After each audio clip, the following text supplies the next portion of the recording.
Live from the lavatory. Welcome to the Close Traffic Podcast, an aviation and flight simulation show. Welcome aboard.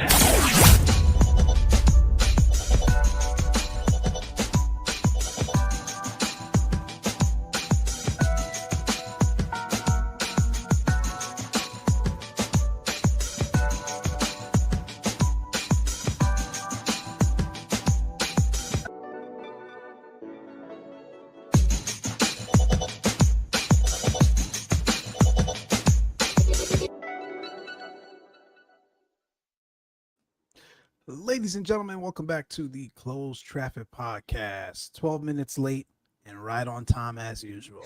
That's the way we do it here at CTP. Just like Southwest, bro. Oh, don't go there, man. Too 30 not taxi. Too soon.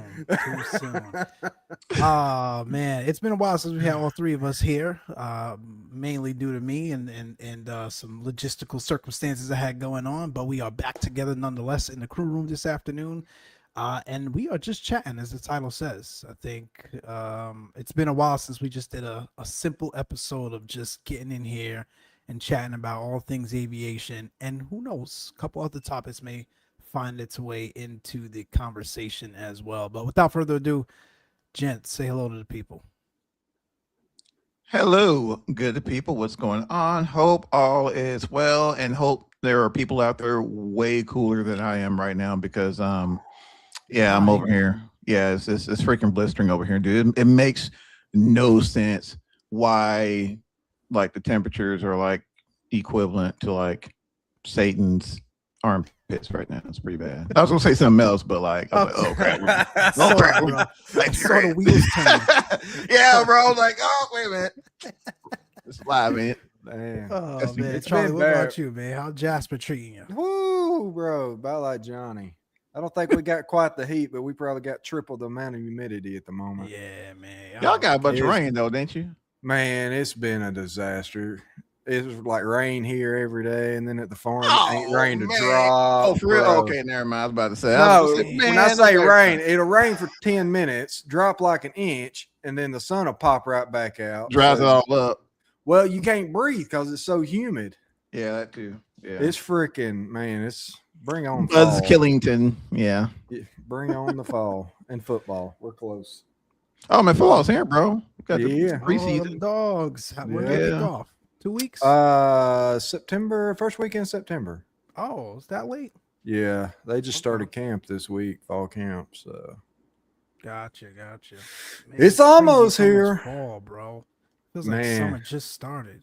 heck, we've already got leaves turning here, bro. Seriously? Man, I ain't mad, bro. Like, What? bump summer.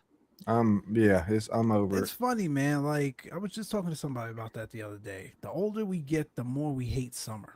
Well, your children, summer made sense, always- because no. mostly you Yeah. tied it to the fact that What got you out of school? Yeah, I got you out of Yeah. school. Yeah. But even after school, you know, very young adult, I loved summer. Summer was great. I had And summer. Now always, I still love summer. I don't know. I It's a had little summer, heat, bro. but I'm not trying to hear none of that, Mike, because you were down here in Houston and you were like, man, we can't. So how can you wear pants down here? I'm like, what are you talking about? I'd walk around in his drawers. He's so hot. that was insane, man. You couldn't walk out the man. front door of the lobby without being. Well, it's worse than that now. So there's that. Yeah, it's like that. It's been that way pretty here bad. for Bro, it was months so and a half. hot. It was so hot because I was trying to. You remember I told you I was gonna do a little pattern work, and that's man, Yeah, you got to everybody's man, how bro, you went this to is go coming. fly. This And you is did line coming. supervisor work and went home. This is, oh, bro, I'm just gonna go out. It's been lately, like, if you get out in the mornings or whatever, you hit about 80s or whatever, and then like by the time it's 11 o'clock, it's like 100 freaking degrees. So naturally, hey, get out there pre-flight by 6:30, up by 7. Do my little pattern work, whatever I need to do. I was kind of, hit around the lake, whatever, come back, going about my business. No, there was none. I got out there. It was so freaking, it was already 90 by the time, 6:45. It was bad. Dang. It was bad. Before 7 So- it was 90 degrees? Yeah. like it was bad. So I'm like, okay. So I went, do my walk around, whatever, climbed up, checked the tanks. I'm like, like I couldn't even get any fuel on my fingers. I'm like, man, I ain't trying to leave like that. So I'm like, all right, let me call for fuel. So I'm waiting on the fuel. Let me sit down, scrolling on Garmin Pilot, kind of get my, trying to get, how you kind of get, get your melon together. Mm-hmm. Man, I'm sweating like I'm in a Barry White concert, bro. So freaking bad.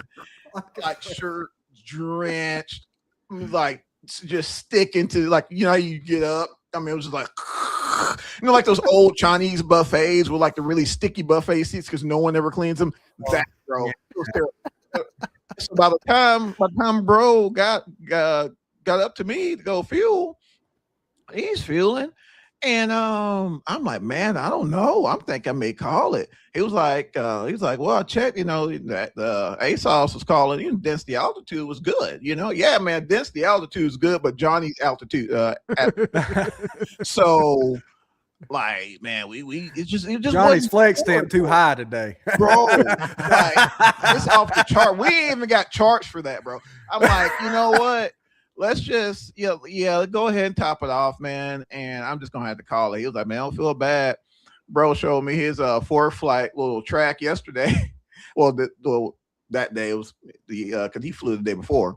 Mm-hmm. Showed his 4th flight track. He did one circuit, 2 circuits. Down he went. He was like, man, he couldn't take it. He couldn't take it. The airplane flew all right, man, but he was like, man, he just couldn't take it. It was bad, dude. I'm like, man, crazy, so. Man. So that's why, like, I normally do, like, my flying typically happens during the fall. Like, that's just me. Because it's just more enjoyable for me. You introduce, you got the weather, things like that. Okay, cool, whatever. I can deal with that. I can't deal, man, you sweating, dude. And see, we ain't all blessed to have the air conditioner and all those little fancy things like y'all got them serious. We ain't trying to hear all that. We ain't trying to, I already know that's where you're going to go, but we're going to go ahead and pivot. Nope, I ain't even trying to hear it. So just gonna go ahead and pivot from that conversation.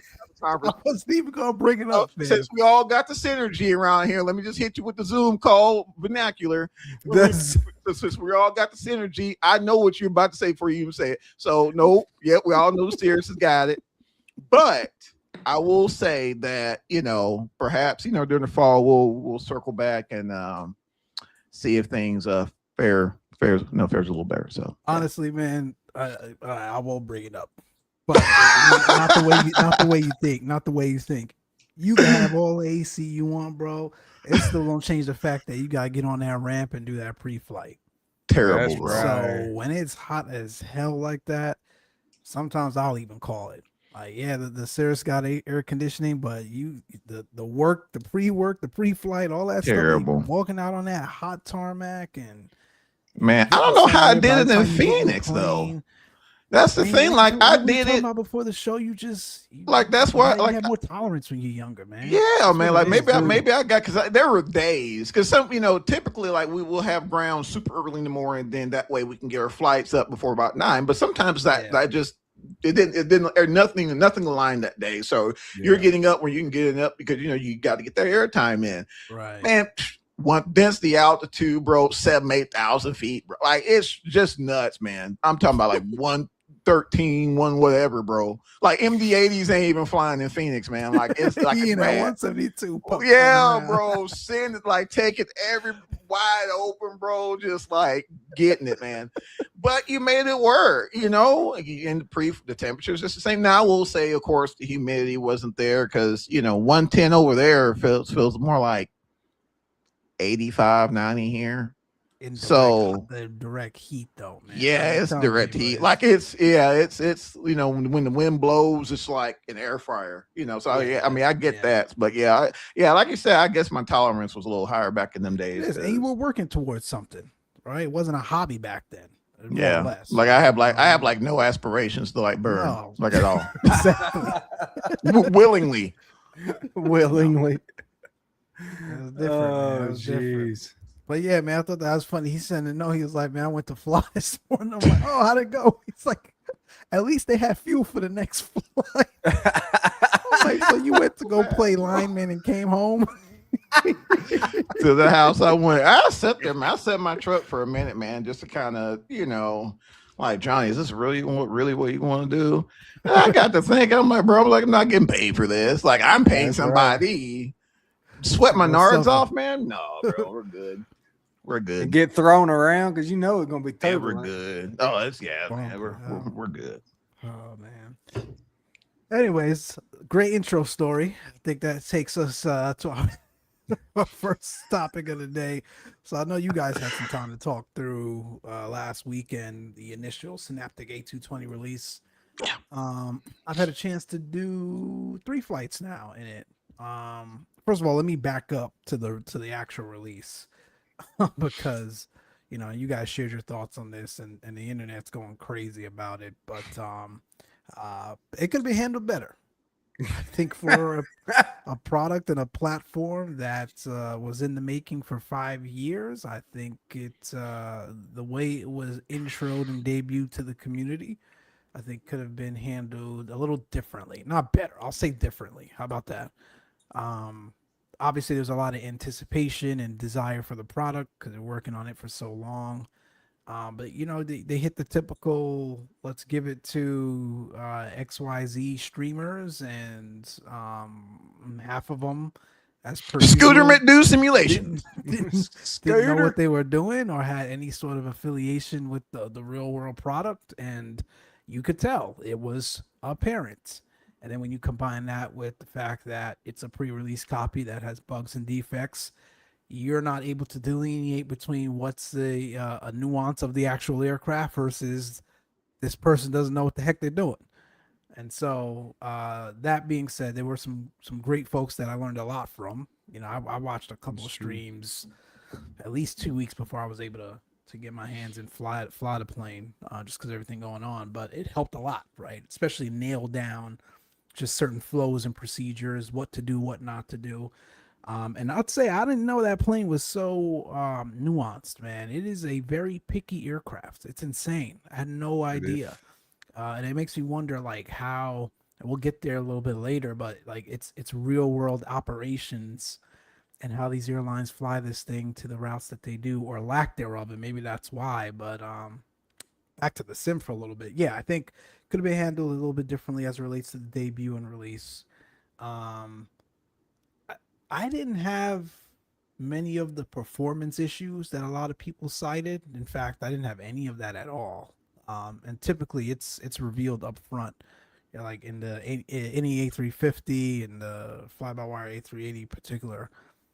FS Labs for a little bit as well. Like as soon as you load it up, you could tell. You can tell. Yep, I'm gonna be in for it with this one, especially if you're attempting any sort of VR. And for this aircraft, again, for the 3 flights that I've done, I think it had one update before I think it had one update before I even had a chance to fly it. So maybe that could have been edited as well. But it worked for me. No issues at all.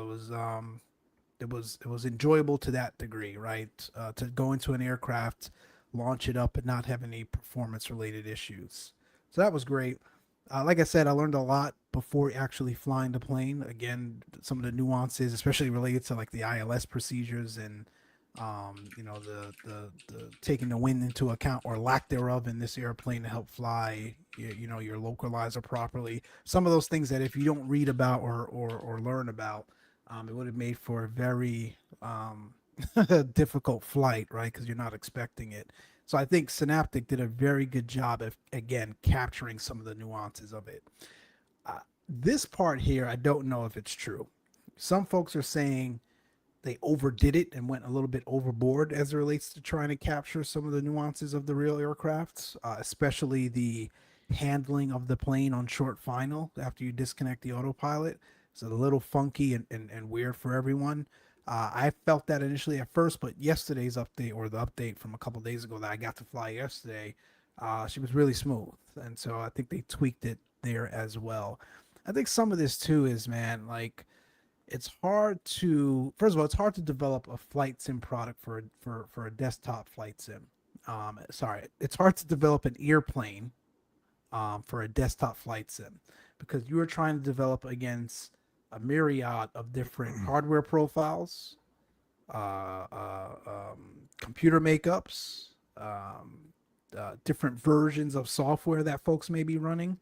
And so you take all of that combined into the environment, and it is super hard to replicate the experience that one or another user might have, right? When you, again, are trying to code this platform. So, there's a little bit of grace that I think we should give developers in that regard, especially in this age of flight sim where everyone's running. You got GSX, you got cabin announcements, you got say intentions, you got V pilot, you got FSU IPC. Like, there's just a myriad of things that a lot of people run that, like, it's hard to regression or build your product to take into account all of those things. Chase plane was giving people hell. And so, again, there's a little bit of grace there, but I think to a degree, a lot of the feedback was, hey, you guys tried to do a little bit too much with this thing. Maybe dial it back a little. And I think partly that was my sentiment as well for the very first flight. Like I said, the latter two was pretty good. Beyond that, man, solid product. I was nervous about it from the streams that I saw, from the feedback that you guys gave. I almost didn't buy it. I'm not even gonna lie. The two reasons why I bought it: number one, waiting for it for a very long time. Number two, it's hard to be on this platform and give appropriate feedback and opinions if you don't have the product yourself. And I think that's part of what we do and what we've signed up for. So I have to go ahead and do it. I don't regret it. It's been enjoyable. I think they're going to continue to improve the platform. I just think there's a lot of learnings they can take from not just the development and sort of coding side of things, but also how you market, how you provide the platform to users to help make the experience a little better. And the last thing I'll say is, I think because of the way they chose to do that, people had less grace for when the aircraft released and it had all the issues it had, and people were experiencing all the things they were experiencing.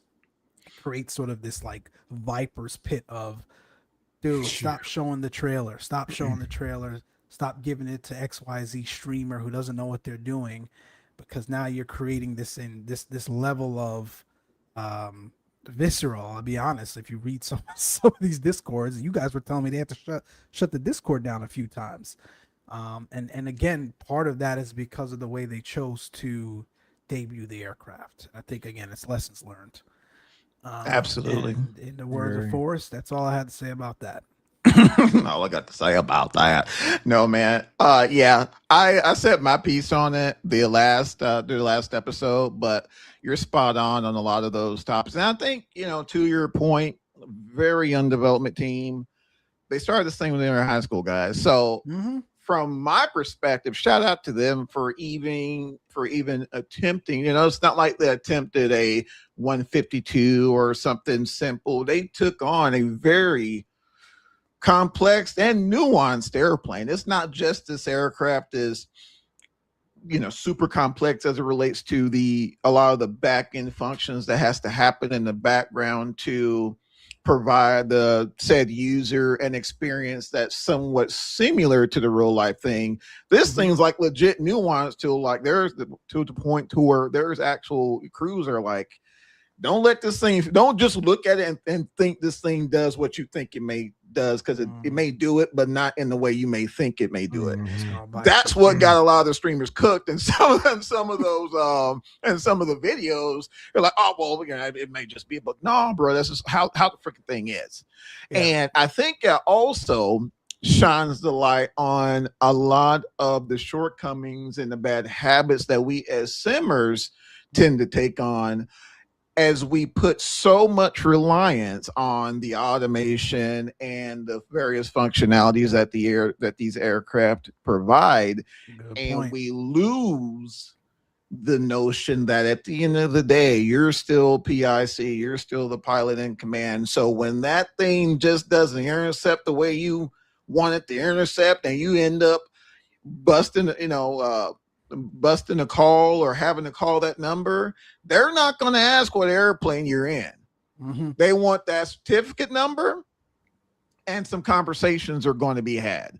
So we talked about this in the background. We said, hey, watch, because I mean, I like, again, like I said in the previous previous episode, I was legitimately interested on this aircraft. I was like, man, this, because we don't get a lot of them in Dallas, aside from the Dallas ops that we'll get from time to time. In addition to, I don't think in the overall scheme of things, I don't think the aircraft is as prevalent as Bombardier and now Airbus wanted it to be. So, you know, we don't see them a lot, and nor prior to this did we have a viable, you know, rendition of it in sim. So, you know, I'm doing research, and the more research I do, the more I'm like, whoa, this isn't like a Boeing, this isn't like an Airbus. Man, it's you can't even really say it's super CRJ like. What, bro? There's a Frankenstein of a bunch of different airplanes and flows and logics. Yes. And I said, gents, the shenanigans. I shout out to our VATSIM controllers, because I guarantee you there are some shenanigans, you know, as it relates to those operations. But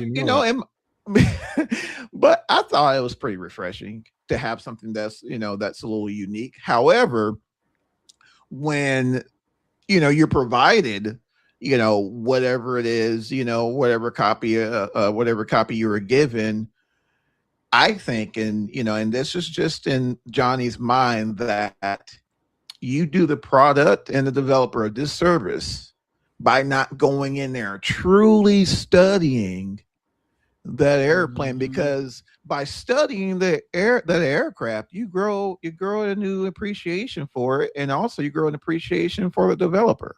You're like, wow, you know, this does this, and y'all built that into, wow, you know, and you take that and you translate that enthusiasm into the stream, and so not only people are getting entertained, as we all love to be entertained, right? But we also get a little bit of education in there.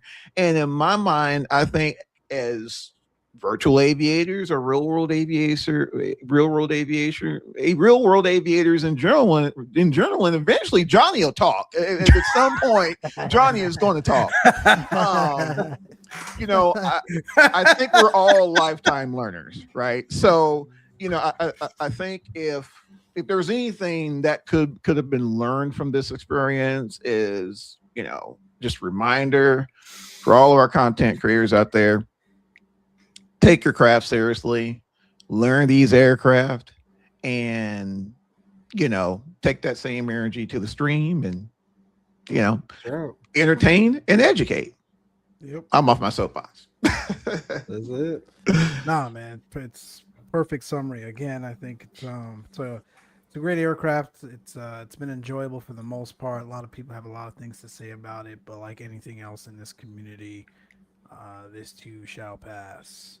Absolutely. Now, and with that being said, they have been, and again, you know, it was a rocky start. You know, we've all at this point, that horse has been thoroughly beaten. We all know this. They have been making active movements in getting the aircraft to a more stable situation. I think they're on 1.0.3, something like that.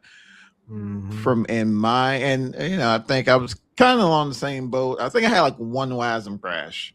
Like day one, had one WASM crash. Oh, you did? Yeah, just one. And I don't know what that is, but since then, you know, never had an issue aside from the prevalent shortcomings that the first release had.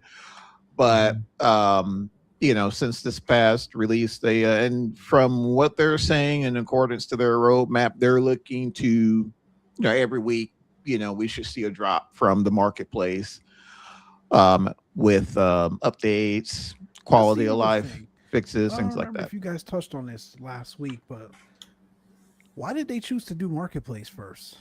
So I think it's more, and again, you know, we don't know anyone behind the scenes, any builds or anything like that, you know, but I feel that, and they've made some of this public as well. They've mentioned in terms of like piracy with a lot of their products, that's been pretty rampant, and Marketplace does a pretty good job with the encryption.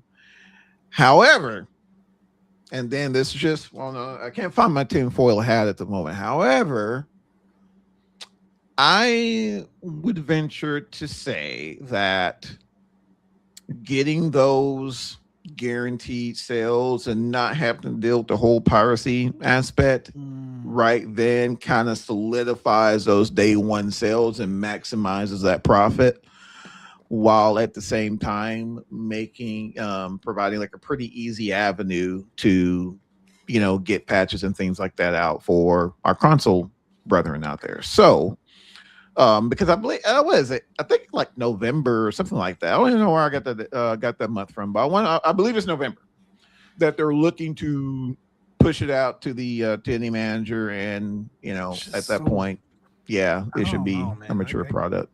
I get it. Yeah, I get it. Especially at the rate we needed fixes for that 220. Man, yeah. No one was trying to hear that, Mike. No one on that Discord was trying to hear that. And that's when you saw, and I think what made it even more egregious was the fact that a lot, and this may have been unintentional, whatever, but the perception is everything. People saw, you know, let's just bring up Scooter McDo simulations with 1.0.3, and everyone else is still on 1.0. That's what I mean. And their ish is broken. Like they can't even fly it. So, and I think we brought that up on the last show, Charlie. And, I think that's what really just kind of like twisted that knife in there. Pour a little gas on the fire. Yeah. That's what I mean by like the way they chose to present this thing to the community. I think could have been done a little differently. Now I get it, but I'm still trying to figure out how folks are pirating out of any manager. Like you have to purchase it, and then for it to hit the manager, there needs to be like, it's not even a code they give you. Like it has to be a part of your own profile within any manager for it to even show up to download. So yeah, that's why, man. Some much smarter people out there. Gotta be, man, with a whole bunch of time on their hands. With a whole bunch of time on their hands to pirate a freaking flight sim product, but more power to Synaptic and any for finding bootleggers going bootleg, bro. Man, bootleggers going bootleg, man. Everyone else has to suffer because of it, though. It's yep. The hell with everybody else, basically. But, yeah. Anyways, man, that's enough about the 220. I think, like I said, it's been enjoyable. I will probably fly it again here this afternoon. But actually, no, we have to. I think the other thing we had was like the real world aspects and like positioning of the platform. So I did some research. Obviously, I think I have a handle on who out there in the world's flying the 220. It sounds like a few airlines out there, mostly on the European side, are looking to sunset it already in the upcoming years, which is interesting. But like, why do you guys think we don't see it on more routes? We'll start with US. So we know Delta has it. We know Breeze, your boys. JetBlue, like I think that's about it.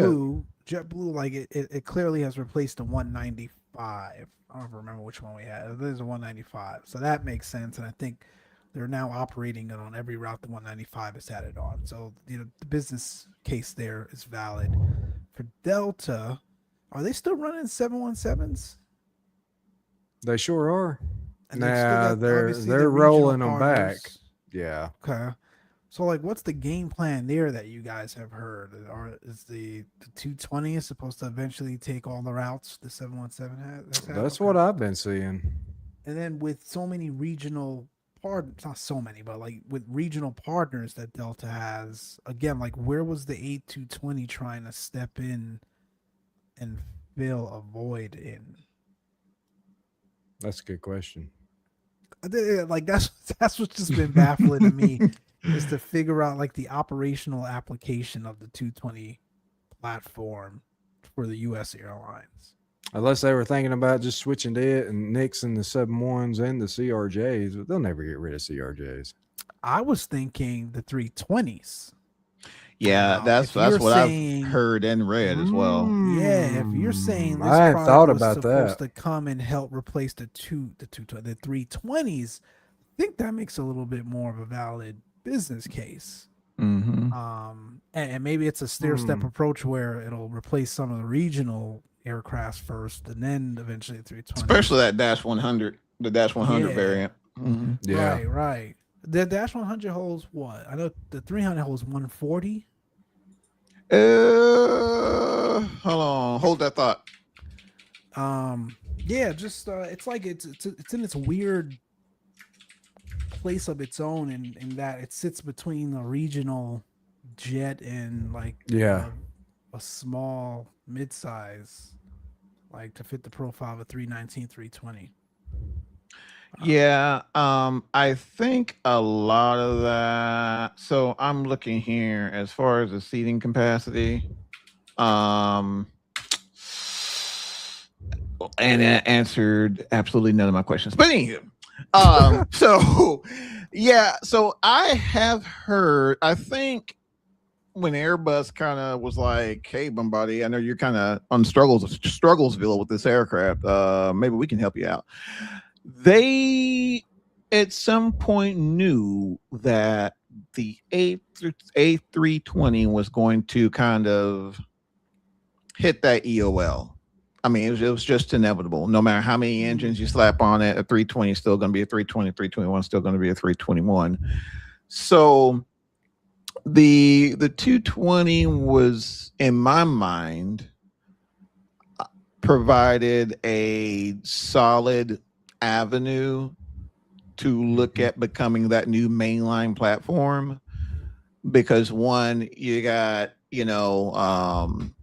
like new space age materials that's being utilized, materials that can carry that airplane much further into the future than the 320 platform can with the Pratt and Whitney engines that they're using, the PW blah blah blah blah blah. They're providing like unparalleled fuel economy. But they're that being said, they seem to, in my mind, I think that's the reason why they're running into some of the problems that they're having in order, as it relates to like getting units out and flying. But I think, to your point, Mike, I think it's pretty, it's a safe thing, it's a safe thing to say that, they could be looking at that aircraft as a replacement for the 320. The issue you may run into is like flight deck commonality, which hey, that's the easy fix. Just get in there and they'll get in there, redo the flight deck to get it to more align to current Airbus offerings. Like especially when you got the 350, it's already kind of 350-ish told. You know what I mean? Mm-hmm. So yeah, because in fact, that's how I thought the thing. Like I did too. That's kind of how, man. I'm like, really? Man, dude. I'm like, these guys aren't doing ish up here, bro. Like you're telling, you telling me you got a mini 350? Oh, get out of here, man. Yeah, no, it's none of that. And it was none like, of that. Gotcha. Yeah, Yeah, none of that. So, I think it'll be pretty interesting, 10 years down the road to see what the airline environment looks like. Because these, in my mind, man, I thought these things would be all over the freaking place, but that's what I'm saying. Like they're not. It's interesting that it's like kind of stalled. And again, like I said, some of these European operators are already publishing sunset timelines for them. So what I've been reading is, which that definitely makes sense why it's not so popular. There's only one engine option for the 220. That's the Pratt Whitney PW 1500 Gs, I believe. Yeah. And what happened was they had some contaminated powdered material. So like a lot of the turbine disc, you would think they'll be like stamped, like you do steel or something like that. But that's not how they're made, because apparently that process, while strong in the applications of functioning in something that's super hot, super cold, runs for hours. The metallurgy it's not as structurally sound as basically pressing this thing from a powdered form. So it's literally powdered metal that they use, and they just compress the snot out of it, and boom, Bob's your uncle. You got a turbine disc. Well, what happened is somebody sprinkled a little extra seasoning in the metal powder. I don't know if it was just some salt, some pepper, sugar, spice, and everything else. I don't know what it was. Yeah, they put a little extra Tony Satcheries in there or something. Like, what the odds of that be like? Like that you get a shipment in, but it's like the wrong product, and come to find out it's like 1,000 pounds of Tony Satcheries. But anyway, I don't know. I digress. But basically they had some contaminated powdered metal that they was using to press these turbine discs and to make them, and the impurities caused stress fractures, and they had a butt ton of durability and premature wear. There were some recorded instances with the Neo, I believe, because the Airbus 321 Neo also utilizes that engine variant as well, the geared, turbine variant of Pratt & Whitney. And they had some reported failures. So Pratt & Whitney was like, whoa, what's going on? So they had to, stop what they were doing, rectify the issue. Then, hey, I'm Delta Airlines. I bought all these freaking airplanes with no engines. What are we doing, Pratt & Whitney? How are you gonna make this right? So Pratt & Whitney, they're having to ship, they ship their backlog of engines, just to keep those there, keep what's out there going, because basically all the engines had to come off. Damn. You see what I'm saying? So you can only imagine the financial logistic, and I mean, they got hit for I forgot the exact number, but they got hit for freaking billions, dude. It was nasty. Oh my gosh, can y'all imagine the board meetings? Sheesh, they got hit for billions, bro. And then they had to what's the term? I forget the name of it, but whatever. Basically, they had to wet Delta, Air Baltic, the other guys. They had to wet their whistle with some cash to make it right. To offset, some of the financial losses, that those airlines occur because they're not flying. And there were some airlines that legit built their operation structure around the 220, i.e. Air Baltic. And so they definitely took a beating on that.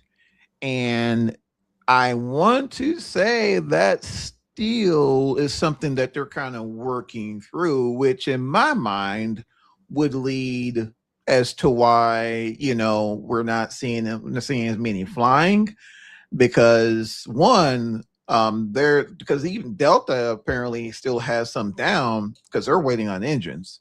So if we can't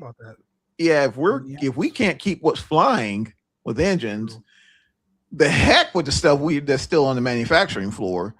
So they're dealing with that, they're Airbus, right? So eventually they'll work their way through. And they're also looking at, doing a stretch variant with like Dash 500, something like that. But yeah, they're up against a lot in terms of like manufacturing, supply chain issues, repair delays, all that. And what's sad about it, none of that has anything to do with like the overall robustness of the engine. Apparently it's a really good freaking engine. And now it takes a day and forever for the thing to freaking start, but it's a really good engine. Yeah. I thought I broke something the first time. Like, what the heck is going on with this thing? Yeah, Charlie said the same thing. She takes forever. You might as well just sit back and eat a sandwich. Like literally. Like they take the Airbus cold and dark logic or light. So I forgot how you describe it. But anyway, no lights is good, right? So, Yeah. when it's not lit up, I mean, that's the state you want the aircraft in when you're operating it. They take that to the next level because, like, even the like APU bleed, you generally don't put that on until after the APU is started, and all of that just stays on. Off. So I had thought, like, I didn't turn the bleed air on, and that's why the engine's not starting. So I went and clicked it and was like, nope, now I just turned it off. I'm like, how did I turn it off? I never turned it on. It's just, it's a weird, I'm telling you, man, if I didn't do some of that research and reading, you'd be in a bind. So it's Well, a you strange bird. Yeah, very, man. And and that's what it almost kind of caught me. But when you look at the end too, because we're monitoring It's spinning. your engine Yeah, instruments to during the the start, point. right? Yeah. Yeah. It spins, but then kind of hangs. But if you look at the Mhm. air synoptic page, I'm like, well, I got sufficient bleed air. That's a So good it must point. be doing this little dual cooling, whatever, blah blah blah. Yeah, because you'll see What it. he It'll get like does. the 12.3, and then you'll It pop just back down to hang. 12.7 or Yeah, 11.7. it'll kind of hang. Yeah. Yeah, but Now, apparently, I'm not going to say no names, but on the Pratt and Whitney, I'm Pratt and Whitney, Johnny. Oh my gosh, on the 321 Neo, the Pratt and Whitney brand variant. There's a way crews can kind of Oh shorten that yeah, yeah. cooling Shorten time. cooling time. Yeah. Yeah, It's but on the man, little way. there's I don't see that you just stuck Nah, you cook, trying bro. to You're on that running behind. 220. Yeah, you're done. Like there's nothing you can do. And I've because I like again I was doing some crazy research and a lot of crews, especially like in Atlanta, a lot of them folks will say that that's one of the main reasons you don't see them just super heavy in Atlanta Nah, because the starting times are just so stupid. Now, there's no way for me to verify this, but it's this too is much what of a I've high heard. density route for them to mess Yeah, around with that. Yeah, yeah. that makes sense. But yeah, I mean, it just you flip the switch and it does its thing, and you're kind of at the mercy of the electronic gizmos inside. Hmm. Interesting. Indeed. But yeah, so but I think in terms of the simulation part of things, I think at the aircraft's current state, I think in my mind that's kind of how it should have been from day one because now you can Agreed. focus on further optimization, quality of life features, et cetera, et cetera. So think now everybody's kind of in a good place. I don't see Mhm. Discord's getting shut down anymore. It was bad, man. I've never seen that bro. because I was just sitting there. I don't have a dog in the hunt because fortunately, like mine was somewhat kind of functioning. So I'm just sitting here reading, and I'm just like, even with slow mo, I was like, oh, it was bad, Yeah. man. It's strange that Charlie, you still can't do a turn in that thing though. Yeah, man, that's the only issue I got. Like y'all saw today, I tried to do a turn, got to the runway, was literally taxing out, and Just FM1 or FMS1 and 2 fail. I have not tried one yet. I'll probably try one today if I have enough time to do a turn. And it could be Yeah. old Charlie. If it's gonna happen, it's gonna happen to me. It doesn't No, matter. it's just so nuanced, man. Like it's It's probably real nuanced. something like you didn't do in order or in a flow. Yeah, You and just that's like don't like it. that could be part of it. My Yeah, I did a piloting turn. I skills think. are amazing. Y'all know that. I think I did. Yeah, I did one turn, man. It functioned okay. I even like they even baked in a little residual heating there. As it Mhm. relates to like the engine parameters. I thought that was. You'd be surprised how many. And it's not as if it's for me it's an immersion braking deal, but it's not like you can't fly it without that. But that's like one of the things I Right. look at when I purchase an add-on. It's like, okay, I shut it down. I'm sitting here kind of watching it to kind of see what the temps do. And when they go to like ambient or something like that, I'm like, oh, okay, well, the thrill is gone.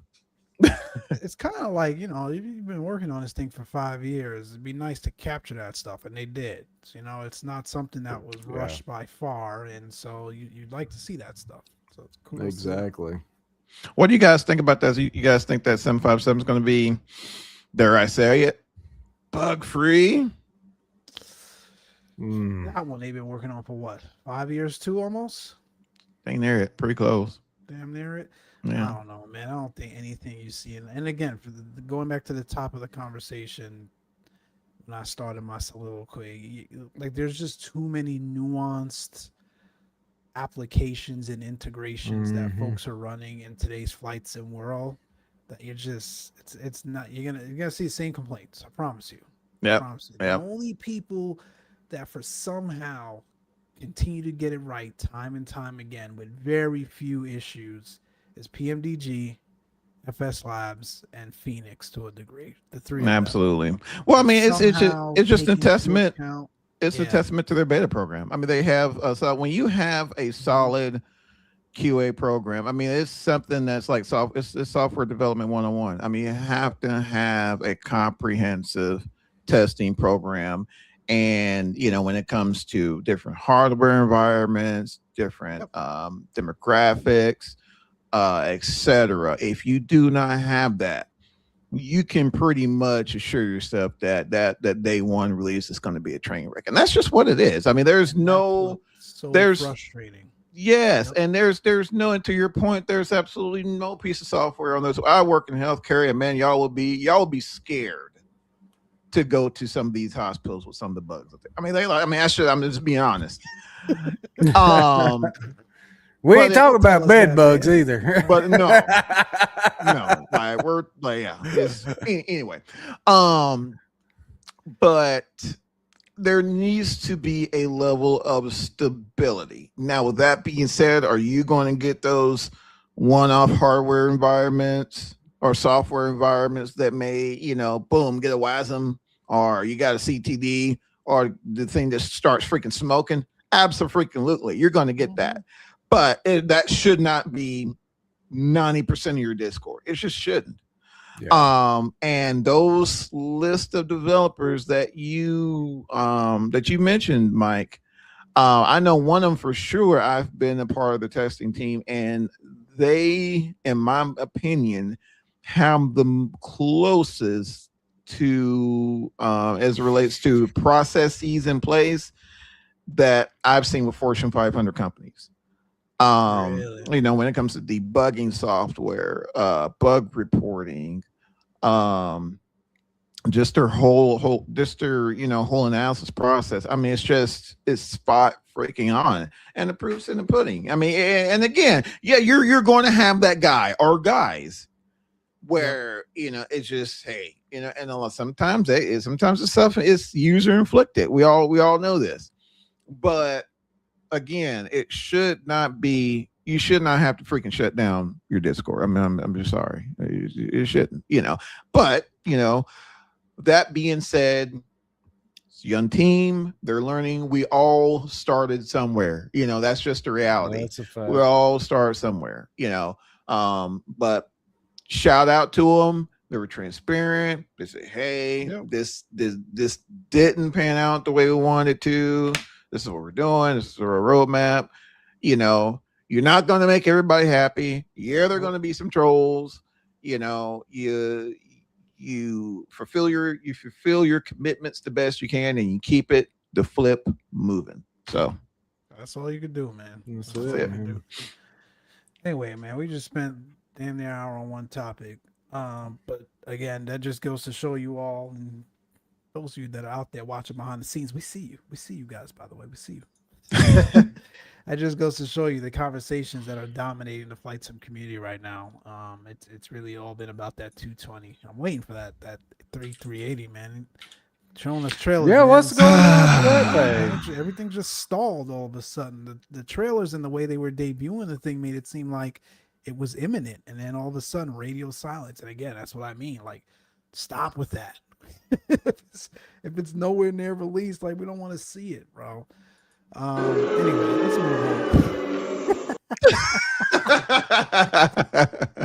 on. About the fool, man. Oh, by the way, since we're talking about have you guys gotten the dual jetway stuff to work properly with GSX? I ain't even tried it, bro. But like, just work.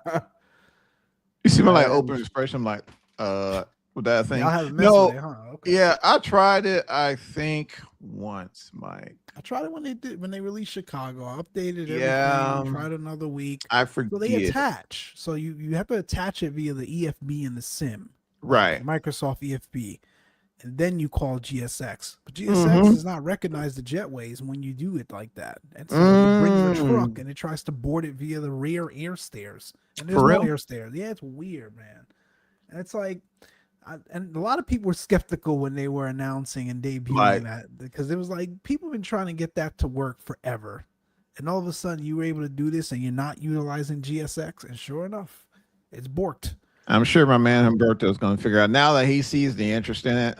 Because let's just be, Man, let's we've just been be telling that clear. It's been forever. for like 20 years. We know this. So maybe since he, seeing Annie's like trying to, maybe he'll add that in this. Because I'm gonna tell you what's bothering the living dog snot to me about GSX. Man, none of these airports has these newfangled freaking monotox and whatever the heck those little RC. Nobody has that crap, man. You're lucky to get a freaking the places I went I to don't even a see it pickup in truck with a GSX. tow bar on it, bro. That's all they. The John Deere tractor. Yes, dude. Like no one has these freaking new. At least here in some places I go to, but like none of these people freaking have these newfangled freaking pushback trucks that like I'm seeing, and like Oh, you man, gotta got a like zero set turn that. pushing back the plane. Yeah, bro. Like that's it, man. Like old freaking Husqvarna pushing back. Like, I ain't that bad. Like at least, well, not anymore. At least it's gotten a lot better. I mean, at least they're like legitimately tugs now. But actually, no, I take that back. There was one. Oh, this was recent. Yeah, man. I saw one. Well, I saw one at Thunder Bay like forever ago when I was up in Saba. But then there's another one I seen. But yeah, it's like a quarter ton, and then they cut like the rear axle, and like shorten it, and like that's their pushback truck. Seriously? Really? Dead, bro. Yeah. Yes. But I mean, I'm not saying we need that in a sim. I'm just saying, just give me a regular pushback truck, and I'm good. I don't need all these. Like, who's asking for that? I mean, surely somebody's asking for that. Like, Our European compadres, I think. Oh, I okay. don't know. That's what I've read. Yeah. A lot of that stuff It's is possible. very prominent over there, man. They're Yeah, ahead of the curve with that stuff. Oh man, the latest and the greatest. Yeah, and I'm telling you, like you're good. I mean, yeah. Have y'all seen some of them tugs out there? They are freaking insane, man. Yeah, dude. It's like all air conditioned and crap, man. And these out here, you got Buddy. I mean, he's just like looking like a slab of ribs, man, trying to push that thing back so freaking sweaty. They're ahead of everything aviation technology wise, though, man. Just ahead of the game, man. Pretty sure Like they that's was first with CPDLC and A. yes, that's how I learned about all the new fangled ground handling equipment because they get it all over there first, man. I was like, what? Y'all got pushback trucks looking like this? Well, could it be because that's where it's mostly made? Could be. That's I a think good some point. of those. Most of those Yeah. manufacturers, what's those guys' names, man? Start with a T. Tug? A lot of the jetways. No, Threeson or Threeson, Tyson. something Yeah. like that. Well, yeah, I think it's like Gotta say German. with it's something German. You gotta pronounce the enunciation and everything.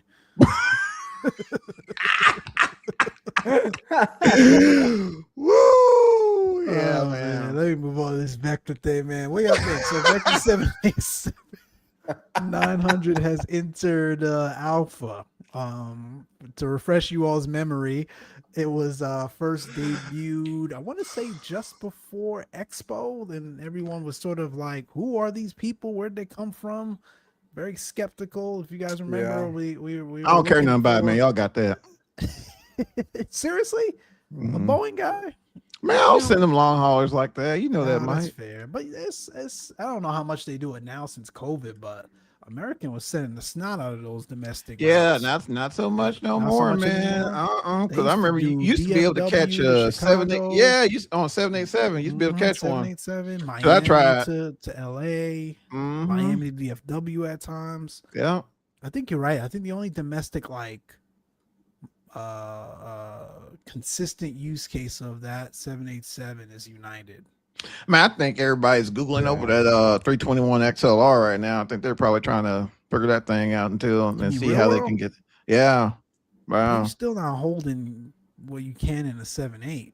Yeah. Looking Not at- even close. You think the operating cost is so Maybe that. Maybe significant? they might be on the 350 now. Man, it's a lot of man. The airlines are making a lot of pivots now, brother Mike. I mean, you Yeah, gotta. the fuel prices are Yeah, just ain't like hitting where they need to hit. us Yeah, citizens, man, in our cars. It's impacting the overall operations as well. So they gotta quickly pivot. I just wonder, like the economies, right? The economies of scale when you consider the revenue that you get from hauling 300 plus people, let's call it the exactly. 350 between LA and Atlanta versus putting 180 in a 321 XLR. Unless they are going to price that XLR to the point where I can't math, but 120 or so difference is going to make up in that cost.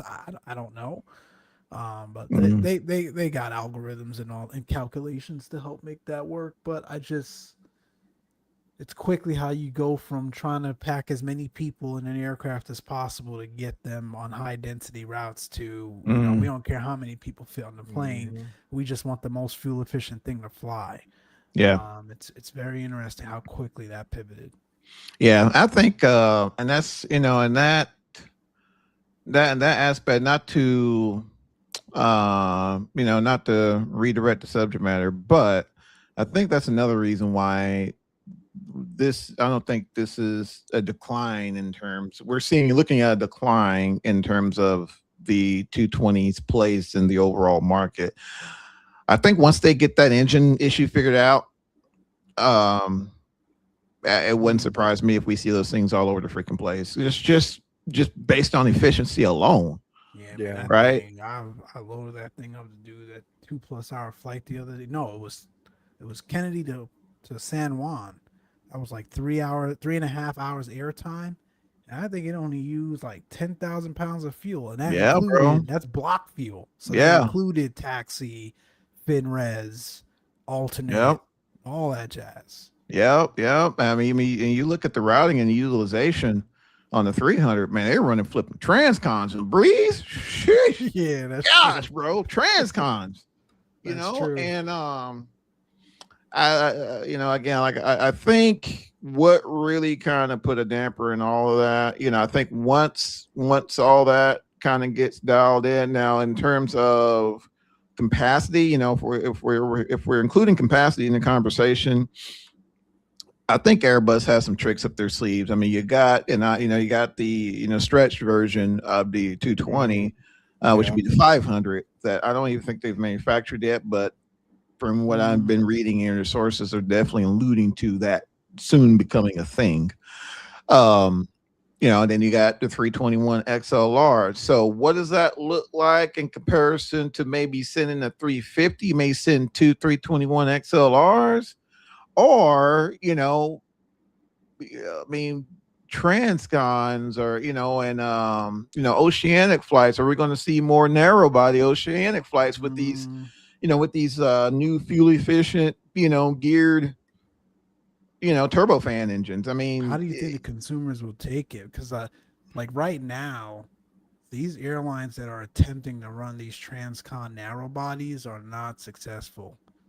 Um, oh yeah, because didn't JetBlue is JetBlue try it? struggling with it. Who else is running that? I don't want to say not successful, but they're not as successful as they thought it would be. Mm. There's a couple people out there as well. I think Iceland Air runs a Seattle to Iceland in their Chew, 321 XLR. man. Air I just ain't trying to Lingus. be on one that long, And bro. that's my point, Charlie. A lot of consumers are like, "Hey, man, if I'm gonna go across the pond for 8+ hours, 6, 7, 8+ hours, I want something that's a little bit more comfortable." So you Yeah, got the airline on exactly. one hand said, "I'm sending something across the water that's a lot more fuel efficient and easier to operate, and staff, right?" Hmm. And then you've got other folks saying, "I want the most comfortable ride possible." Shoot, yeah. And Because the Especially so for price them can't be prices. that different. exactly, right? Because yeah, right. Because it's not like because it's not a 787 and it's an Yeah. XLR instead, you're gonna $200 pay a three, ticket four more. hundred dollars Yeah. less. Like no, it's gonna be the cost is gonna be equivalent, if not more, because it's a newer aircraft. Exactly. And so like they're gonna continue to to navigate to the ones that are holding on to those wide body transcon crossings as far as long as possible. And that's just conversations that I've had with people in the industry, passengers, and even my own preference. Y'all know me, I'm an Airbus guy through and through, man. I'd love to get on an XLR soon. But I'll tell you what, I'm not leaving from here to London on one. It'll be a 777, 350, 380 something. Yeah. No, I mean, I'm with you when you're right, Mike. I'm with you when you're right, bro. I think the 350 and the 78 will be able to hold their own in the market because I mean they got they have the latest generation in engine design. They're equipped with the latest, So as well. What about that the 777-10 that you keep hearing rumors about? Oh, the X. Yeah. What is that? I don't understand. What number are they calling that these days? I don't even know. Where are they calling that thing? I think it's 777X. Yeah. That's another one where I just like. I don't understand it. You got the 7.8, and then apparently there's a butt ton of delays. I see that. Yeah, man, this thing was supposed to have been out forever ago. Yeah, has accumulated. I'm reading this from Inside Flyer. Boeing's 777X program has accumulated 15 billion with a B in delay-related charges, matching Airbus's total A350 development cost. The reason originally slated for 2020, first delivery is now expected for 2027. Over 500 orders remain despite prolonged. So this thing must be offering the kitchen sink, isn't it? They're discounting the hell out of it to entice operators to stay on the Which wagon. Boeing's known to do that, bro, ain't they? Have. Or this thing is going to be so operationally efficient that you just got to have it. Yeah. I'm pretty sure they had it at Oshkosh, if I'm not mistaken. For a number of years now. Oh, yeah, that's true. For real, thing kept showing up. Yeah, bro, it's been in Oshkosh for like 3 years now. It's like dropping hype video, some hype videos, exactly, bro. When are we going to see it? Scooter McDo simulations, 777X. Scooter McDo. But yeah, I just don't get why. Man, it's got to be so much more fuel efficient than a 7.8. Maybe it's to replace the 777 for those that don't like the 7.8. I don't know, man. I haven't done enough research to understand the difference. Well, report back. You got your homework now. You got it, sir. I can't read. Even the 7.810. Like, why would you not go with a 7.810 versus that 7.7X? Yeah, man. I'm sitting here trying to scroll here, but it's just. What's holding this thing back? Yeah, and then you got the A350. Was it COVID that really set it back? That was probably part of it, but they also was having a hell of a time with the FAA, I think. Or some of them, whoever the because all that alphabet folks are these days. Yeah, because wouldn't all that happening kind of when the Max had its issues and. Probably. I'm sure a lot of that contributed to. I know there were some issues with the folding wing that they didn't love. Yeah. So that took forever to get certified. It was a lot of stuff. And here's Airbus. Hey guys, we got this 350-1000. That's what I'm saying. It's I wish American would switch to go back and order some. Man, they need to. They might. Well, they did cancel it, but I mean, you can't. I mean, with the way folks are, making these pivots nowadays, you can't rule Jack Rabbit out, man. Yeah, that's a good point. I mean, I think Boeing probably had to discount the ever living Scooby snacks out of that 7.810 cost plus 10 order up. The gross $1. Yeah, bro. But then let's just be real too. Old Boeing's, catching some, getting some ends on the back end too with, government funding. So, those contracts. So, I mean, Boeing's going to eat regardless. It's just whatever. You know what I'm saying? Yeah. But I would love to see Airbus making. I ain't gonna lie, man. I am a Boeing guy. I ain't gonna lie. But it seems like all the aircraft that I've grown to love and appreciate are sunsetting now, and it's very unfortunate. Oh, I thought you were gonna say Airbuses. No. Dude, I'm out. Man, No, I can't compete bro. with come two. on over to the dark side. Man, but it's just like, to me, Boeing lost, in my opinion. I think Boeing lost their way years ago. They're slow. Years. Well, not outside of that, just the ingenuity. I mean, if Yeah, y'all really that's sit what I back, mean. go back and study the 727. Go back and truly study the engineering, not just what it did and when it come, but the old, like, from the drawing board to it hitting the skies. Like, truly look at the engineering. It'll freaking blow your mind. And those engineering feats, I'm just not seeing those anymore. Like, look at No. 757. I think, in my mind, and we've talked, you and I have talked about, had this discussion, Charlie. Had they put all their ducks in modernizing the 757 Ooh. and presenting that as a true modern next generation offering, putting that up against the 321, we would not be having the conversations we're having right now, gents. We just wouldn't. That's a good point, That's a man. Because fact. I've never had an affinity for the 7.5 until recently. It 2 looked years like ago, a year ago, pencil, is what I've heard. I hated it, bro. It looked so crazy to me. Damn man. pencil. All right, man. That's not how it sounds. Anyway, man, it was it's nice, man. It's a nice ride. It's Yeah, powerful. she's solid. It's roomy for the type of aircraft it is, and its performance is unmatched, man. Getting Even into and out of even the airfield that 300. they do, even the 300. Like that, to your point, that was a piece of engineering that I haven't seen them match since. Mm-mm.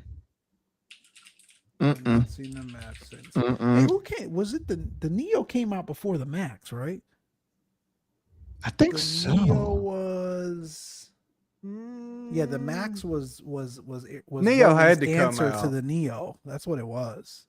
Yeah, that sounds right. And then so Yeah. like ever since I would say ever since the 7.3 tired 380, too. for a very Tired, long bro. time, Airbus has been the one trying to catch up to Boeing. You know, the 380 was the answer for the 7.4. The 321 was the answer to the 7.3 line.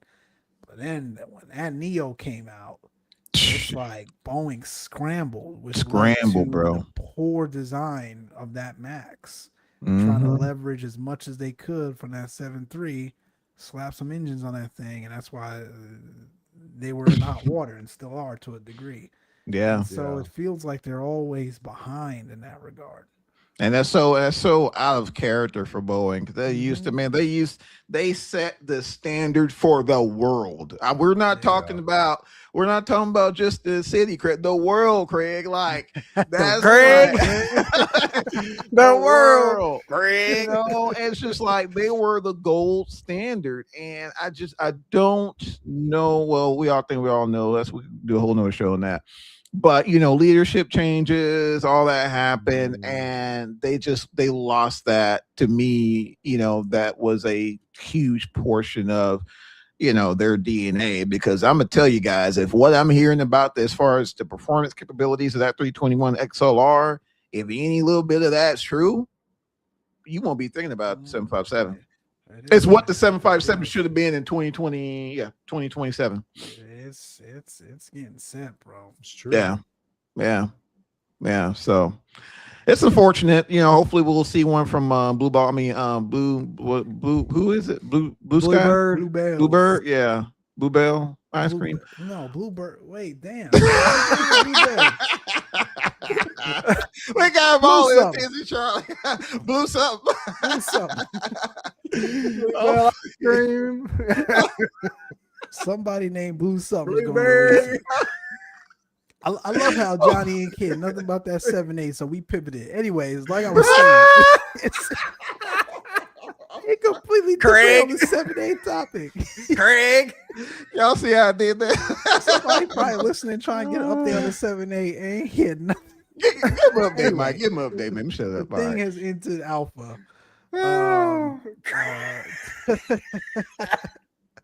To Johnny's earlier point, alpha does consist of, and it looks like they're going about it the right way, QA testers across a couple of different fields, real world pilots, 787 mechanics, engineers, software developers, and some other specialists is what they're calling it. So hopefully, again, when this thing debuted, a lot of people had some questions about who they were, the type of developers there were, what help are they getting to help inform their development of this product, and it looks like it's on the right track. So apparently we'll start to see some videos and additional art related work debut to us in the September and October timeframe. I still don't see necessarily a release target for it. I wouldn't hold my breath for end of year, but you never know. So I guess we'll see. What would be hilarious if this thing comes out before 7.5. Now, Blue Bell, Blue something, somebody something, Blue Bell something. They said that they still planning for Q3. Q3 ends in like 7 weeks. So I guess we shall see. But yeah, that is the Vector 787. You can find out more info by joining their Discord. Who got the seatbelt sign on? As a reminder, you can find out what you get for trying to mess with the thing. Going over to the Discord, man. We'll drop it in the link for the show, and y'all can check out more info on the Vector 7A. Moving on.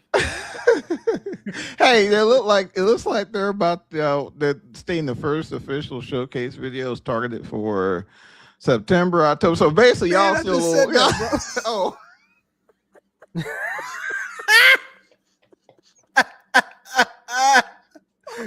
He's checked out, Mike. Slap checked it. I'm like, man, what you talking about, man? I just Gone, bro. all the people that. I don't know, man. Like long haulers, bro. Y'all know me, man. We know, man. We know, bro. I'm out, man. You gotta. When's the last time you did one? Yeah, we'll do an 8-hour milk run. Man, hey, those milk, man, those things are fire, bro. Like, yo, hey, do not sleep on the last long, man. Boston to Heathrow, you could do that in 6.5, bro. Man, that's long, bro. Hey, you go the longest trip you got on that milk run is like an hour and a half, man. Johnny just love the turns, man. Man, them turns be hitting, bro. Man, just the scenery is freaking gorgeous. Like, gosh, man, Alaskan scenery is second to none. I don't care who you talk to. It's fire. Up there, I do some flying. Fire. I'm trying to tell you, man. And they got all the RNAVs up there. Now, I don't think Alaskan, because Alaskan got their proprietary RNPs, but they got some RNAVs to get you in there. Because I ain't gonna lie, dude, straight. I think I may have hit one airport that was not IMC, like it was straight IMC, bro. Man, a couple of them, the minimums. It was bad, man. Alaska don't play. I think it was Seattle, and that was like the last leg. I did flight 62. So I finally did. It was on my bucket list, but I finally did one of Alaska Airlines milk runs, and there's several. And I want to say flight 62, and I will let the people know which one it was. The routing. It was Anchorage to Juneau to Sitka to Ketchikan and then Seattle. And they averaged, I think the longest leg was like an hour and a half. And again, that hour and a half was from Ketchikan to Seattle. But I mean, just scenery through the whole entire way. It was phenomenal. 737-700 runs them up there. And PMDG, man, just didn't skip a beat, man. I mean, just, oh my gosh, it's PMDG.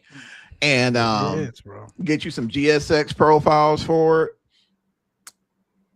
Perfect, man. I'll check it out, man. But you gotta do the long hauls, brother. I get it, man. I'll dive one of your flying day. I'll dive into a couple.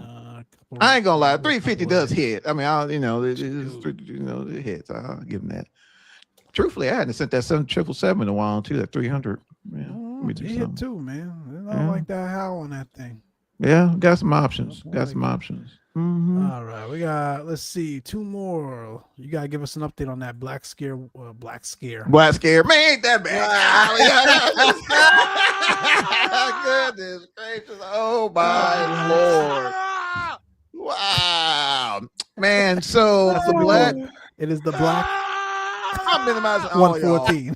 I'm minimizing all y'all. So the Black Square Commander 114 released not too long ago, a couple weeks ago. Again, guys, screen, fam. freaking solid, absolutely amazing. Did run into some issues as it relates to key binding for the flaps, but aside from that, I mean, of course, it's just flight, so the installation process was very smooth. And I mean, it's a light single, so it's gonna do, it's gonna do what you want it to do in terms of, sub 500-mile trips. That's typically what I've been sending on. Flight dynamics, again, flat square, so perfect. Within the confines of the sim, we all know this, right? And I think to me, the thing that really stands out is just the variations of cockpits you can set this thing up for. I mean, just like with any go on controller.com, for example, and look up Commander 114. And you can look at 10 different commanders and you'll have 10 different panel variations. Nick at Black Square has perfected that process. If you want to go the old school antiquated route, it's there for. I mean, there's this crap I hadn't even heard of. I'm old, so that's a lot. But all in all, solid offering. Again, I forget the price, but I guess check it out on Black Square's website. If I had to rate it, I'll give it 7.5, 8 out of 10. I mean, there's always something that can be improved on, but very, very well done, stable airplane. But that being said, guys, I don't know. I'm pretty stoked for that King Air that he's going to be dropping. I'm thinking it's a 300. I mean, that's what folks are saying. It's going to be a 300. So I'm Pratt & Whitney out. Pratt & Whitney out. I love the engine, but I'm Pratt & Whitney out. We need something else. So. Yeah, that'd be nice, man. I've been wanting a King. One of the first planes I flew in 2020 dropped was their default King Air. Yeah, pretty fun. They got an but that runs them for charter ops, and it's nice. They're cool. If Black Square is going to Black Square that King Air, he's going to have some pretty antiquated avionics options on there. We all know that. I mean, have you looked at the panel on that Commander, bro? It's like. Slap me a couple GFCs and send it. Send it. My man said, throw me a GTN in there, bro. Let me go about my business. Send it, bro. GFC 700 autopilot GTN. I'm good, brother. Good. Oh man. No, I mean, it's again, man. These aircrafts are a little bit too nuanced for me, but I think the character and the mix and makeup of what we got in our flights and community and hobby is what make this thing really sweet. It's really cool. Yep. That Magdoll, though, man, I'm gonna tell you, I've tried for years. I was like, man, I gotta get this. I gotta get Mike and the Mad Dog. But I flew one a long time. Did you? I might have had one for like P3D. And my man said, bump it. Was it P3D? Was it? I think it was, man. Gosh, it was long ago. Could never. Yeah, it's a nuanced airplane, man. It's an acquired, even in real world, the freaking thing's acquired taste. And like you'll talk to flight crews, like, yeah, I mean they even love it, love it or hate it. Because I hadn't been able, I never did get the opportunity to jump seat in the 83, but I have jump seat in the DC 932, which is pretty similar, bro. And it's freaking stuff is everywhere. Like what the robustness, man. When you look at what this thing did, because not only did they run a lot of mainline ops, man, it was kind of like that bridge between regional and mainline ops. So you had this mainline airplane running just tons of cycles. They were before Northwest retired a lot of their DC-9s, bro. Like there were some airplanes knocking on 50,000 cycles. Wow. Like they just ran. And unfortunately, for the MD-83, I think American kind of pushed them a little further than what they really, and I would love to have seen them retire gracefully, but it got to the point to where the freaking thing just started falling apart. And, I think that's where that kind of animosity from a passenger perspective, man, because they were always broke, always something on them broke. But recently, they Leonardo or Fly the Mad Dog X, however you want to pronounce him or whatever. They released the native version of the MD 82, 83, 88. Keep me honest, Early. I think those are the models. Yep. And solid, man. Pretty solid. I did have some issues with parking brakes. I don't know if that's a Johnny thing or a Sim thing, but I mean, aside from that, What's going on with it? yeah. So when you push back, get everything set up, get ready to get ready to come off the brakes. For the 220? No, the Mad Dog. Sorry, 250. For the Mad Dog? Yeah. It doesn't go anywhere. It just sits. No matter how much Chalks stress you off? apply, chalks off, all that, bro. And apparently I wasn't the only one. So he's been You tried it on the investigating it. keybind? Yep. Cleared So out my that's what I do. keybinds. I've got a keybind on my Stream Deck. Yeah. Yeah, blew it all out, man. And now it doesn't. And what's weird, it's very intermittent. It doesn't happen all the time. Like some flights, like I don't have an issue with it, at all. Yeah.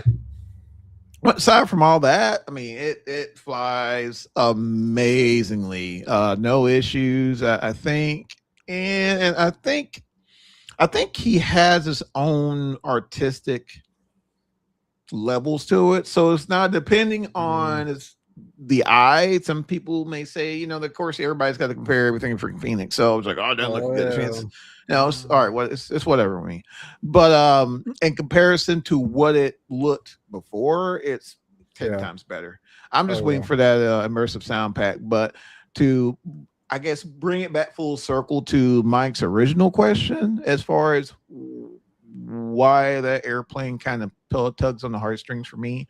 It's the sound. That's all I remember. Those old JT8Ds, man. Flying over there's the house, just something man. about them, and the fact that you can have absolutely no power in the airplane whatsoever, and you can still fly your way out of a situation. Really? Not many aircraft are set up that way because they're mechanical. They're all mechanical. So you're flying the tabs. You're not actually flying the surfaces. Yeah. So I mean, you need no electrical power, no hydraulics whatsoever, and you can still get yourself out of a situation. And again, I mean, that was just an testament to McDonnell Douglas's ingenuity, and which made McDonnell Douglas get bought out by Boeing. Boeing. Yeah, in fact, the 717 was like originally like the MD-98 or something crazy or something like that. It was a McDonnell Douglas bird before it finally became that, and then depending on where you look at, the MD-83 is the Boeing something, So it was an interesting time. During that whole buyout situation with McDonnell Douglas, but it was just, it was a lot of bad business decisions on McDonnell Douglas's part, which kind of sent them along the way of the dodo. But they made some pretty solid airplanes, and in my mind, the Mad Dog and the DC-9 series were one of them for sure. Yep. Go cop it, man. Go cop it, Mike. Man. One time it'll sit in the hangar, bro. To the hangar it go. I know, man. I know. I'll keep trying. There was another thing on this list I'm looking for here. Black Square, Vector, Circus. Yeah, I think that's it, man. I think that's. Hurry up and get my 380 out.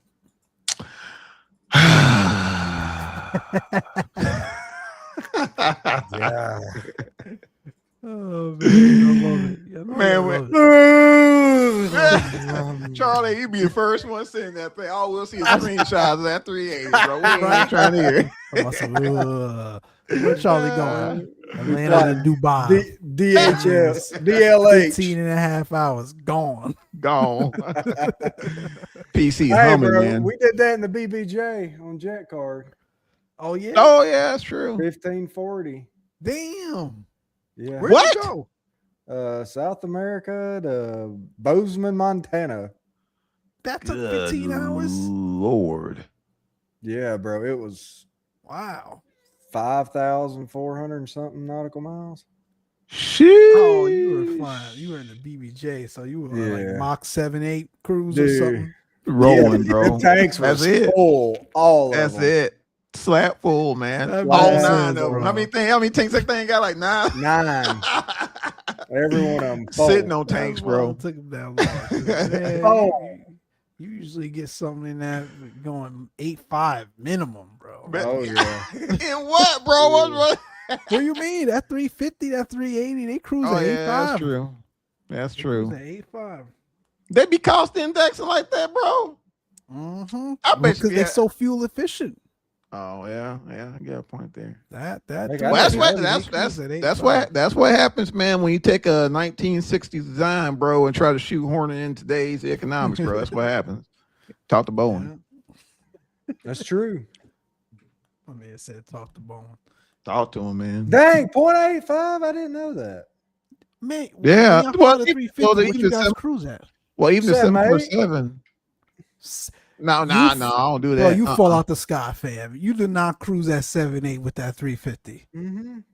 Are you? For real? Last long. Well, At I've what only done altitude? like. What flight level? Shit, I don't know, man. That's a long time ago. You fall out the sky, bro. No way. 8.3 minimum. Man, now in the 747, 747. man, Cooking. cooking, bro. That's what we need. 0.81, Something. 82. Remember, we need that PMDG 74. Yeah, I love that. Man, you'll be I trying need to run that eight, thing at bro. 0.78, Charlie. Come on, man. You got to pour some coals to it, No, bro. well, that girl, Yeah, she hold plenty of fuel. That Now, P- when granted- I had that thing for P3D, bro, I 8.8 almost. I was As pouring close to the coals to that barbacoa as you thing, could. Bro. 8.8, bro. Now the 720, the 727, they used to do that all the time, man. Like 8.5, Really? bro. Yeah. In fact, there was a I trick. didn't know that 2.7 went that. Really? Man, there Oh. were apparently, and I may have it misconstrued. Y'all go look this up, but there used to be a trick crews used to do. They'll pull a breaker, which allowed the leading edge slat to extend out a little bit, which Oh, wow. changed the wing loading to allow them to get a few extra Mach numbers out. Yeah, and they used to do that all the time. They weren't supposed to, but course they not. used to do that. They used to do that all the time, bro. Yeah, I mean, just read that there. Pull a That's breaker, slats come out. Now, apparently, if you jacked it up, bro, like You screwed. coffin corner, bro, your barbecue chicken, son, like out of there, bro. Like holler at you. But if you pull it off, See you out of there. gone, so I forget it. Now I have to look it up. But Oh my gosh. but Man, yeah, the man. aviators of yesteryear, bro. Dude, Gosh, they used to do Cowboys, some man. things, bro. Cowboys, bro. wild. Yeah, let me see here. But yeah, so yeah, now the 7.3, yeah, I can get 0.78. Yeah, that's about what you're doing. But yeah, man, that 350, bro. I'm mad Charlie cruised that 350 I at have to try that 7.8. again. That's a travesty, bro. I have to try that. Oh, that made my man call the number, bro. You gotta move that thing, fam. I have to Dragging try out of it. Atlanta, calling this man up, man. Holding up the whole line, going The whole line, the whole line, trying to hit oceanic. the whole oceanic line, bro. That's crazy. I had the blinkers on for them. God, waving the Yeah. Come on. Had to pull off on the shoulder, bro. like you're on a tractor trying to go from one field to another. Yeah, you be that guy, bro. Yeah. Come on. Why you got to rub my butt? Man, I see this big thing. got the hazards on. Good gosh, man, I can't. But no, bro. 7.8. So TW is TWA flight 841. So Mhm. it wasn't an improved practice, but it rolled into TWA. It was 1979 TWA flight 841 rolled into a violent, uncontrolled spiral dive from 39,000 feet after leading edge slat had an asymmetric extension and failure to Damn. retract at altitude, so they couldn't get it back up. But yeah, with the what was it? Because Kruger flaps. But yeah, it was they got like a huge performance game by doing that, and yeah, if you didn't do it right, you ended up like that. So, but yeah, I mean, Crazy. yeah, it was yeah. I don't know, man. It's just I think we kind of It's crazy. look at a lot of the feats that a lot of the aircraft of today are doing, but sometimes it's great to be mindful that a lot of those trails were blazed by the aircraft Mhm. of yesteryear. Yeah, they were antiquated, man, but there were some, and again, it just went, just chalked it up. This was no computer, this wasn't CAD, this was all slide rule and drawing board. And Yeah, it's amazing. they had aircraft, I mean, commercial aircraft reports commercial aircraft breaking the sound barrier and surviving. So, Yep, they were cooking, man. yeah. You just think about even the freaking uh, plane you love so much. Oh my Which one? gosh, supersonic thing, man. Concorde. Concorde. Sorry, why I had a Hmm. brain fart just now. Like Hmm. for how old that plane was and the technology feats that it was. Again, right? They had trouble with obviously its efficiency and Oh, for sure. its ability to be neighbor friendly, but it's like it's a modern marvel. Oh yeah. Um, but again, at the same time, without many of the technology advancements we have today, it's crazy. Absolutely. Absolutely. Oh, and just FYI, the max speed for the 727.90 is what she'll do. Wow. That's what she'll do. But yeah, because I think Boeing. No, it wasn't Boeing. It's oh, were those people? Boom. Apparently, Boom. they're doing the SST. I don't know how Hmm. far they're in it, but yeah, they're in the makings of working on a new SST with today's you know um, materials and engine design and the latest and the greatest. And apparently, they're doing some new flight deck ergonomic techniques and technologies, like some sort of head mounted device. It's going to be interesting. Wow. I gotta look up the information on it, but it's pretty. It's like a heads up, but it's like mountable. It's Gotcha. yeah, That's pretty cool. yeah. It's going to be interesting That for is sure, cool. for sure. All right, fellas. Mm, We yep. appreciate you all for joining us as always. I know it's been a while since the Three Amigos was together. So thanks for tuning in. For those of you that were in the background live, and for those of you that will be listening to this a little later on to kick off your start to the week, we appreciate you all as always. A couple reminders, I guess, logistically going on around aviation shows. I mean, just Expo, right? We haven't gotten any details on Vegas just yet. So we're going No, to yeah. continue to keep you guys posted. Obviously, I think we generally start to get that around late fall. Mm. So about November, Yeah. December, you start to see, information on room blocks and all that stuff open up. So keep a lookout at flightsimexpo.com as well as visit our website and our socials for updates.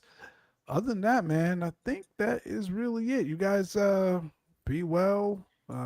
Give some grace to our friends over at Synaptic and Any Builds, and it'll it'll all be all right, man. We promise you. We've seen this movie before.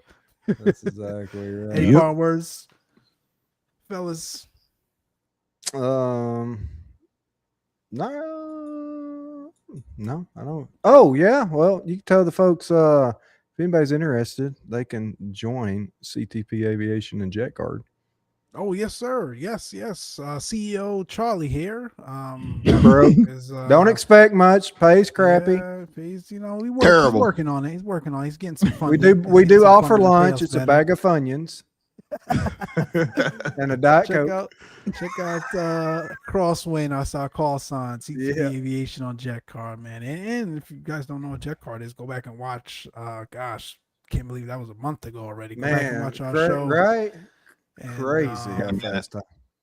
Yeah, that's crazy. That was a month. That was a month ago. Time is flying. It'll be a Christmas but wrap-up check it show out. for too much longer. It will be, man. At the end of the year wrap-up show, you blink and it's gonna be here for sure. Will we 50 have the degrees cooler, 7.5 too. by then? That is the question. We should Don't do a hold your poll. breath. Don't hold you. We should do a poll. Do a poll. We'll do a poll. Like a first look or so. It'll be Yeah. like a first look or something. First look in December. We'll get all the Good the year on the streamers. tire. That's all you get. We'll get. I'll give it now. I think we'll get the streams over the holidays. Oh, Get you everyone know mad. it. Lord help us all. Oh man. All right, man. You all take care. Keep the blue side up, and as always, we will